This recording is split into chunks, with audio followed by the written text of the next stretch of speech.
7,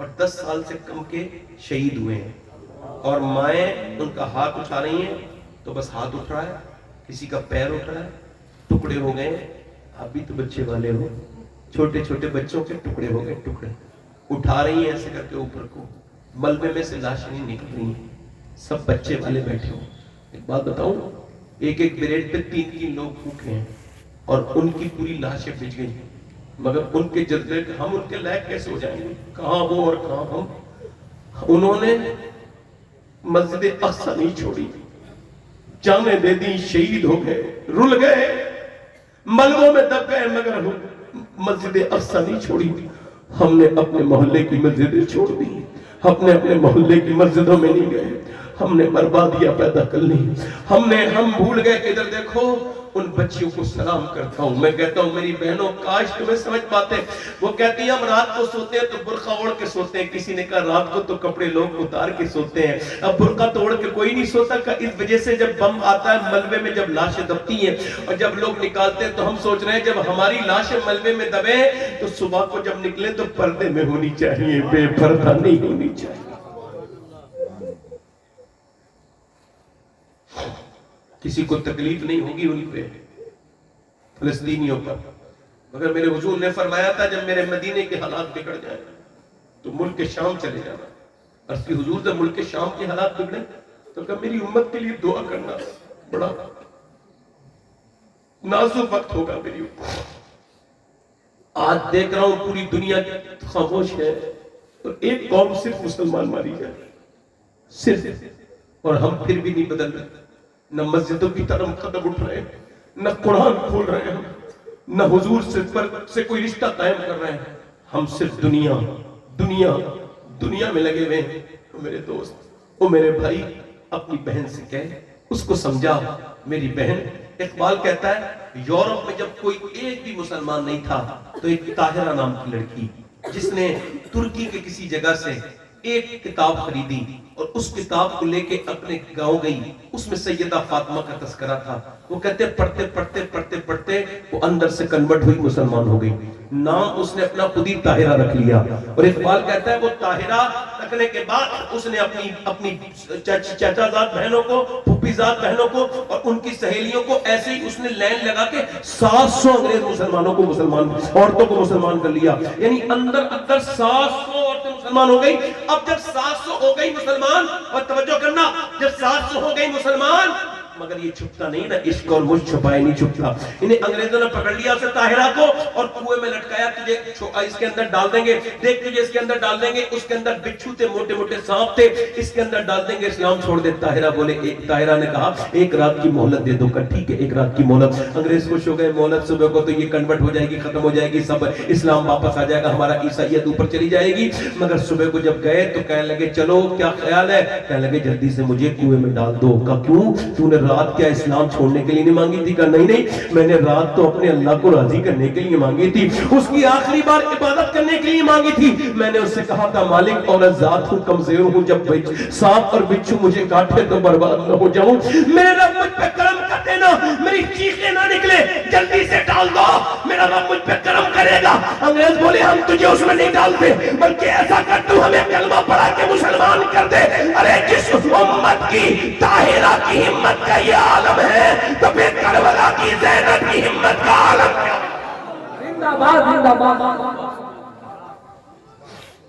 اپنی بچیوں کو یہ سمجھایا آپ نے؟ نہیں، ہم نے نہیں سمجھایا۔ ہم اپنی بیٹیوں کو نہیں سمجھا پائے، اپنی بہنوں کو نہیں سمجھا پائے۔ ادھر دیکھو، عورتوں کے لیے نمونے عمل جناب سیدہ فاطمہ الزہرا کی ذات ہے۔ آج نام فاطمہ رکھ کے فیس بک کی آئی ڈی بنانے والی بے شرم لڑکیاں سن لیں، نام فاطمہ رکھ کے انسٹاگرام پہ ناچنے کودنے والی لڑکیاں سن لیں، نام فاطمہ رکھ کے سن لیں۔ میں بتا رہا ہوں کہ کسے کہتے ہیں سیدہ فاطمہ۔ اعلیٰ حضرت نے جو فرمایا نا، جس کا آنچل نہ دیکھا مہو مہر نے، یہ کوئی مبالغہ آرائی نہیں کی۔ سنو، جسم پہ ٹائٹ لباس پہننے والی سن لیں، غیر مردوں سے ٹیلی فون پہ بات کرنے والیاں سن لیں میری بیٹیاں۔ حدیث شریف میں آیا، میرے نبی سیدہ فاطمہ کے پاس گئے، کہا فاطمہ میری بیٹی چاند دیکھا؟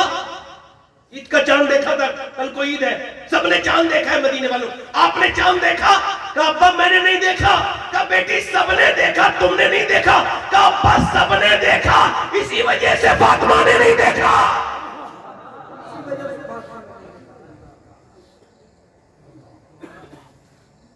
یہ ہے مقام سیدہ فاطمہ. مولا علی کہتے ہیں میری شادی ہوئی، ذرا زور سے بولو سبحان اللہ. کہتے ہیں میں اپنی بیوی کے کمرے میں گیا، یار علی کی شادی ہوئی ہے، زور سے بولو سبحان اللہ. یار علی کی شادی میں باراتی ابو بکر صدیق بن کے گئے، زور سے بولو سبحان اللہ. باراتی عمر ہے، باراتی، اور بولو تھوڑی دیر ختم کر دو، دل لگ رہا نہیں لگ رہا ہے؟ دونوں ہاتھ اٹھا کے بولو، دونوں ہاتھ اٹھا کے بولو ماشاءاللہ. یہ اصل میں تقریریں تو روز ہوتی ہیں، حضرت کے بیٹھنے کی برکت ہے.